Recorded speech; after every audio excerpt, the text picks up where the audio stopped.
So welcome back, Michael. We're going to have a conversation now, looking specifically around some of the safeguarding adult reviews that have been happening over the last 12 months or to 18 months in Royal Borough of Greenwich. So my understanding, Michael, is that we've had around 5 SARs, as we abbreviate them to, with various residents. And I wonder if you could just talk through for us, from your perspective as the independent sub-chair, what some of the themes have come through and what are the similarities and differences between these SARs? Okay, so hello everybody. So we have in the last couple of years, but particularly very recently, completed 5 safeguarding adult reviews. 4 of those, as we speak today on the 1st of October 2025, have been published, and I would strongly encourage everyone to look at the 4 published reviews. The 5th review will be published just as soon as an inquest has been concluded. So the 5 reviews are SAR Alexander, Miss Potter, Lisa, and a thematic review, and then the 5th review to be published after the inquest is a review that I currently refer to as MJ. So read the reviews, some of which are summarized in a shorter briefing or executive summary, but read the reviews in order to identify the detail of the human stories of the individuals whose lived experience has been covered. So, what are the similarities and what are the differences? Essentially, there are more similarities than there are differences. So I'm going to talk in the main about the similarities. And as I run through these similarities, I would strongly encourage you to conduct your own mental appreciative inquiry and your own mental temperature check. In relation to each of the similarities that I run through, do you recognize those similarities, either in terms of what you think is working well in Greenwich from your particular experiences, or where you think there are shortcomings that align very closely to the similarities that I'm going to talk about? The first similarity is around engagement. We have found in Greenwich that sometimes when individuals are apparently, and I say apparently on purpose, unwilling to engage, reluctant, hesitant, or absolutely refusing to engage with one or more of the services endeavouring to support them and to safeguard them from abuse or neglect. It's not unusual then for practitioners to walk away, for cases to be closed. And I can understand that in a context of a very heavy demand on services, the workloads that practitioners are having to navigate, that it is very tempting to focus on those individuals who are apparently more receptive. But what we know is that actually we need to reach out to individuals rather than simply to accept their initial reluctance as a refusal. We need to consider, for example, whether an individual is unable rather than unwilling to engage. We need to think about how that individual might be experiencing barriers or obstacles to engagement. And those barriers or obstacles might be physical, or they might be emotional, or both. So before we close cases, before we think it's somebody else's responsibility to attempt to engage, we need to really reflect on whether we have done absolutely everything possible to reach out to that individual, to engage them. The second similarity across these cases is about risk management. How do we recognize across cases involving self-neglect, suicidal ideation, severe mental distress, experiencing homelessness or insecure accommodation? Are we sufficiently cognizant of the different risks and the likelihood of those risks arising and the significance of those risks if they did arise? For example, if an individual is known to have expressed from time to time suicidal ideation, when we encounter that individual, what are the risks of that individual feeling suicidal? What is the likelihood of that individual attempting to end their own lives? And what is the track record, if you like, in terms of how successful or how close the individual has come historically to ending their own lives? In terms of self-neglect, what are the risks involved in medical self-neglect, for example, when an individual is declining the advice and the treatment being offered by district nurses, GPs, or others?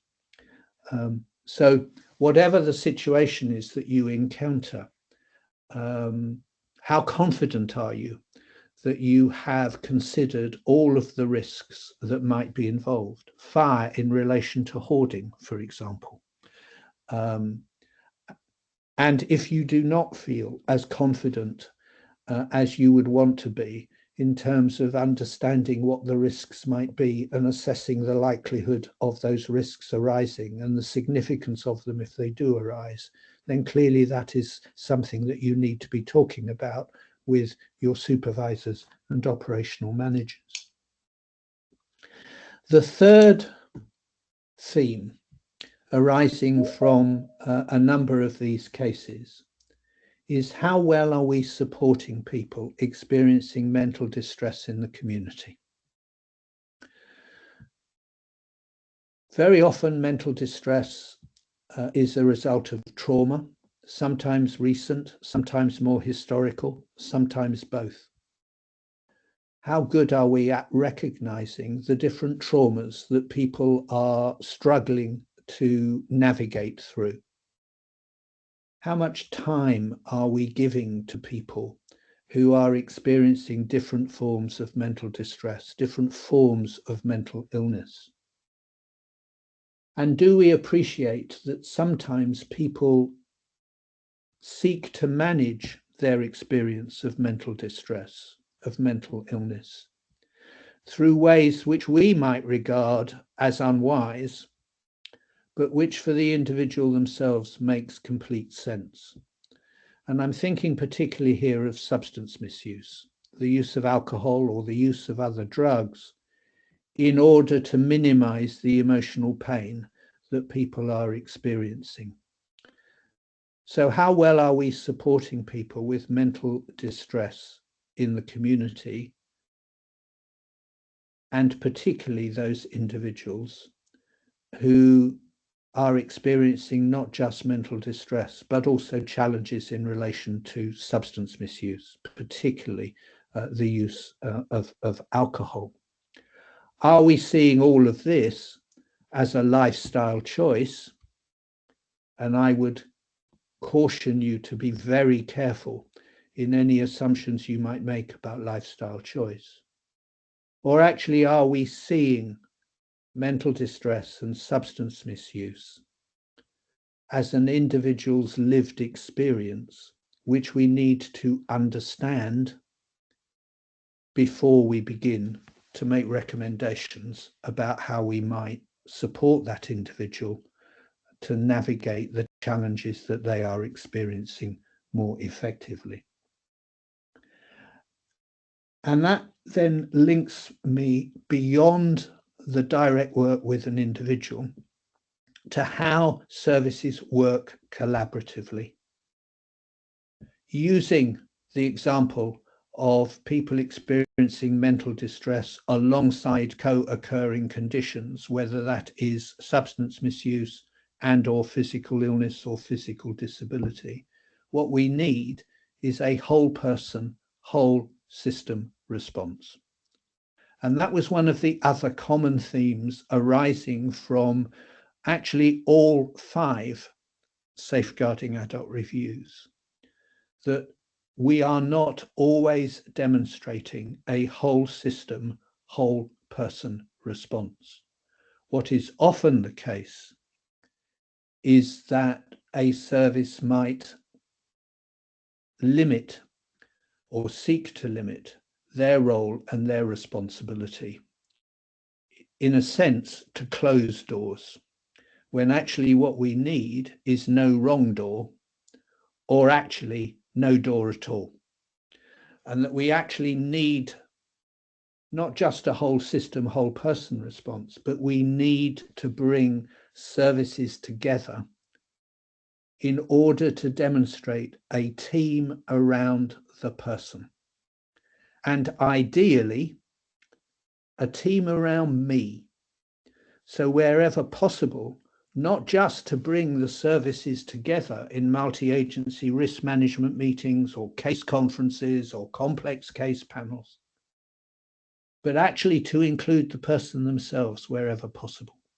That is something that our children's services colleagues have been doing for years, demonstrating in relation to children and young people and their families, nothing about me without me.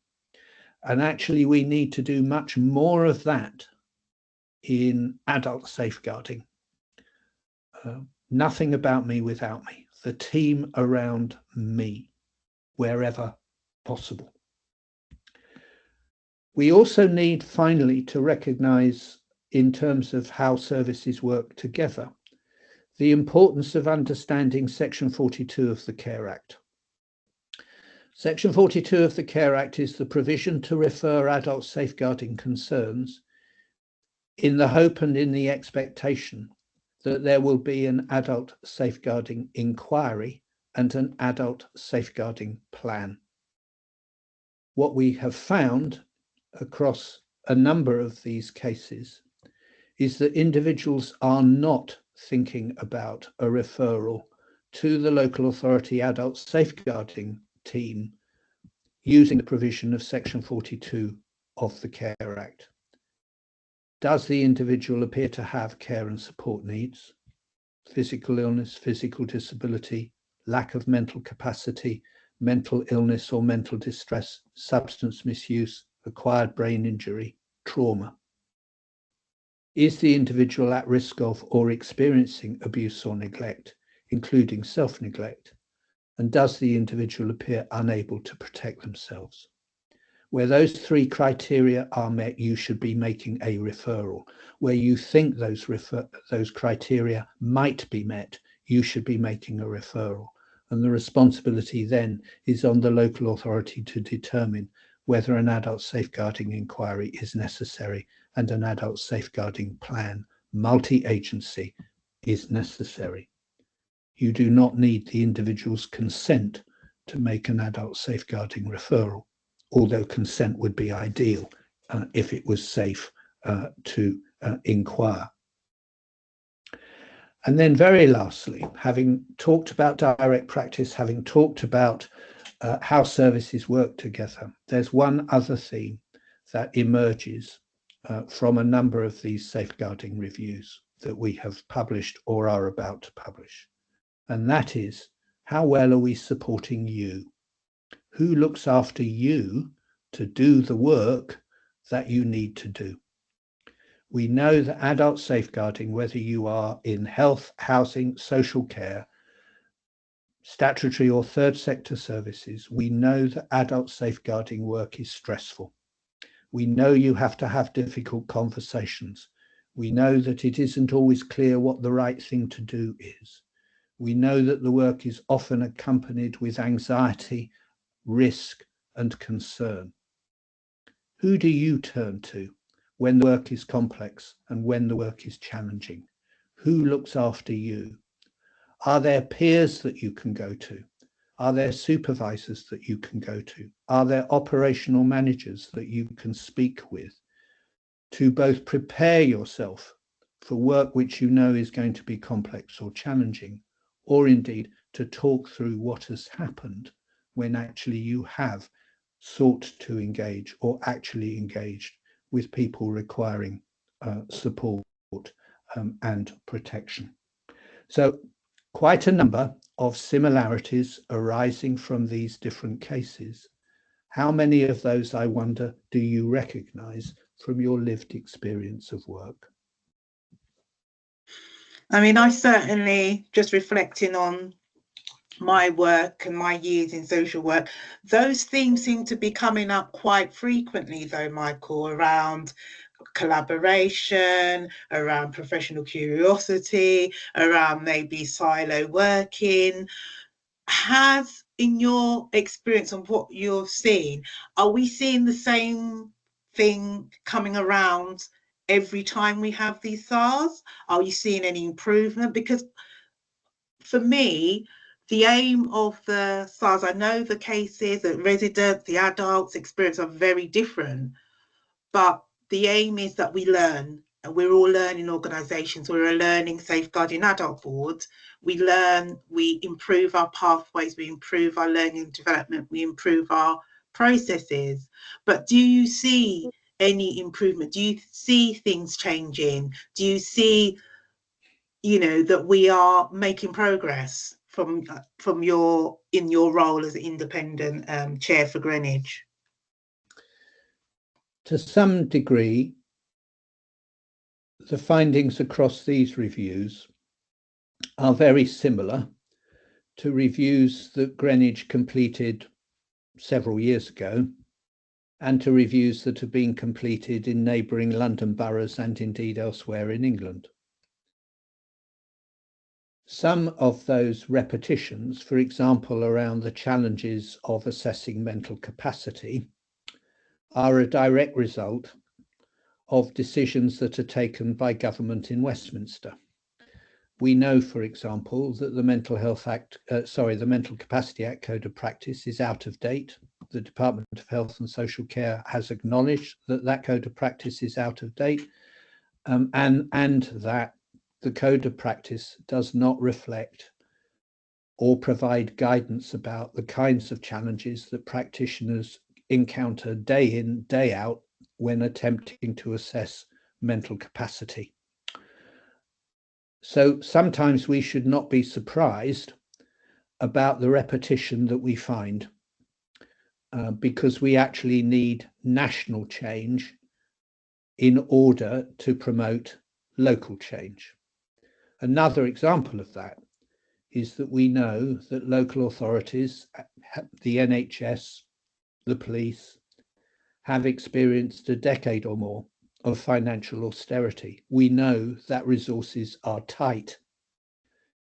Indeed, there are some local authorities that have had to declare what effectively is bankruptcy because they are not adequately funded for the social care needs that they encounter in their localities. We know that there has been a reduction, for example, in substance misuse services, particularly residential substance misuse services.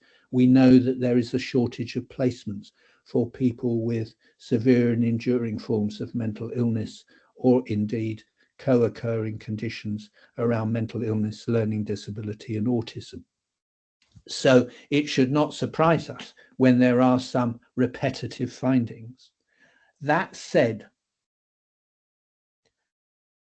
we know that there are things that have been done in Greenwich and or need to be done in Greenwich in order to try to promote best practice within Greenwich. So, for example, how closely are we monitoring workloads?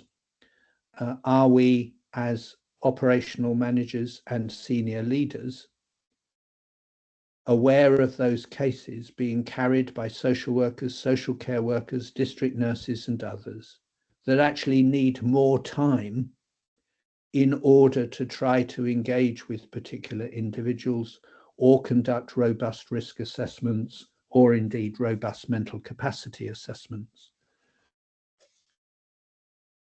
So are we actually giving social workers, social care workers and others the tools to do this, the time and the space to do this? Are we actually providing sufficient tools to enable people to identify and to assess risk?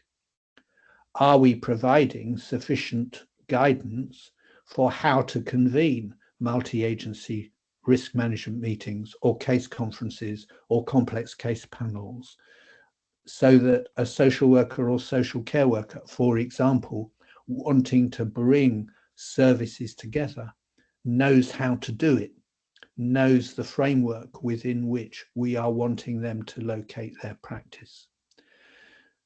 So not only does the Safeguarding Adult Board need to conduct its own reflections on whether we are assured that we are providing the right circumstances for positive lived experience of work, but we also need practitioners and operational managers to be highlighting within their individual services and to the Safeguarding Adult Board where services are under stretch, under strain, and how the Safeguarding Adult Board might be able to help, for example, through the development of clearer policies and procedures.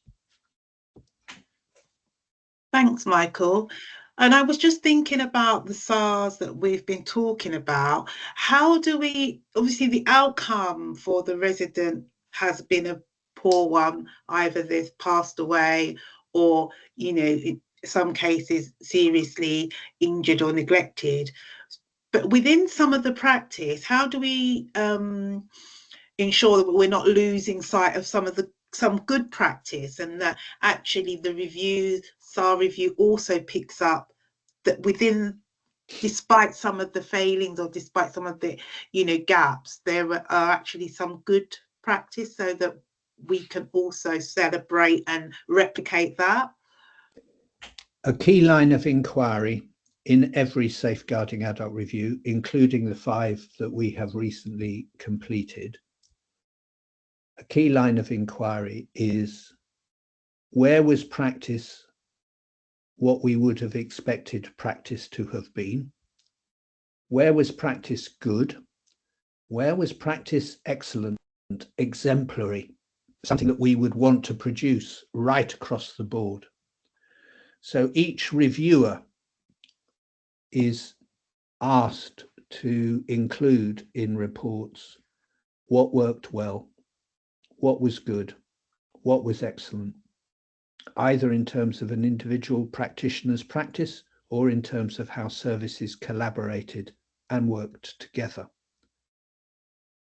Equally, I would strongly encourage practitioners to share human stories where practice was effective in preventing abuse or neglect, or safeguarding an individual from the experience of abuse or neglect, including self-neglect.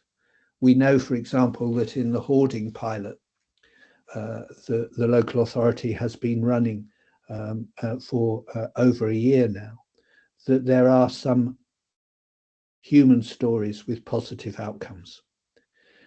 I know, for example, that there are cases where public health, adult social care, our housing colleagues are working effectively together to minimize the risks arising from hoarding, both the risks for that individual and indeed the risks for people living close to that individual.